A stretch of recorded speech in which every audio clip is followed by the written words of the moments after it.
എൻ്റെ പേര് ജീതു മറിയം തോമസ്. ഞാൻ ചെങ്ങന്നൂരിൽ നിന്ന് വരുന്നു. ഞാനിവിടെ ഉടമ്പടി എടുത്തത് കഴിഞ്ഞ വർഷം ജനുവരി 1-ാം തീയതിയാണ്, 30-ാം തീയതിയാണ് ഞാൻ ഉടമ്പടി എടുത്തത്. എടുക്കാനുള്ള കാരണം എനിക്ക് എൻഡോമെട്രിയോട്ടിക് സിസ്റ്റ് ആണെന്ന് ഡോക്ടർ പറഞ്ഞ് ഞാൻ സർജറി ചെയ്യാൻ വേണ്ടിയിട്ട് നാട്ടിലെത്തി.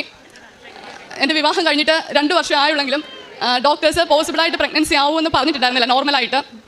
അപ്പം ഞാൻ സർജറി ചെയ്ത് കഴിഞ്ഞപ്പോഴും ഡോക്ടറിന് അത്ര സ്കോപ്പ് ഉണ്ടായിരുന്നില്ല. എന്നോട് പറഞ്ഞു 6 months വരെ നീ പ്രഗ്നൻസിക്ക് വേണ്ടി ട്രൈ ചെയ്യണം, ആയില്ലെങ്കിൽ IVF ചെയ്യണം എന്ന് പറഞ്ഞു. 5 മാസമായിട്ട് എനിക്ക് പ്രഗ്നൻസി ആവാതെ ഞാൻ അവിടെ ഒരു ഡോക്ടറിനെ കാണിച്ചു. അവിടേക്കും നല്ലൊരു ഫേമസ് ആയിട്ടുള്ള ഡോക്ടറിനെയാണ് കാണിച്ചത്. അപ്പോൾ ആ ഡോക്ടറിനോട് പറഞ്ഞു നീ ഒരിക്കലും നോർമലായിട്ട് പ്രഗ്നൻ്റ് ആവില്ലെന്ന് പറഞ്ഞു. ഞാൻ ഒരുപാട് വട്ടം ആ ഡോക്ടറോട് എടുത്തിട്ട് ചോദിച്ചു, എങ്കിലും എൻ്റെ മനസ്സിൽ വിശ്വാസം ഉണ്ടായിരുന്നു. പിന്നെ ഞാൻ വീട്ടിലേക്ക് പോയി. ഞാൻ ഒരുപാട് മാതാവിനോട് കരഞ്ഞ് പ്രാർത്ഥിച്ചു. അമ്മയുടെ തൈലവും ഉപ്പും തേനും വെച്ച് ഞാൻ തൈലം വയറ്റത്ത് എന്നും പുരട്ടുമായിരുന്നു. ആ ഡോക്ടർ എന്നോട് നീ നോർമലായിട്ട് പ്രഗ്നൻ്റ് ആവില്ലെന്ന് പറഞ്ഞ സമയത്ത് ഞാൻ പ്രഗ്നൻ്റ് ആയിരുന്നു. 6-ാം മാസം ഞാൻ പ്രഗ്നൻ്റ് ആയി. അതും ഒരു ട്രീറ്റ്മെൻറ്റും കൂടാതെ നോർമലായിട്ട് തന്നെ എൻ്റെ അമ്മ എനിക്ക് കുഞ്ഞിനെ നൽകാൻ അനുഗ്രഹിച്ചു. അതിന് എൻ്റെ അമ്മയോട് ഞാൻ എത്ര നന്ദി പറഞ്ഞാലും മതിയാവില്ല.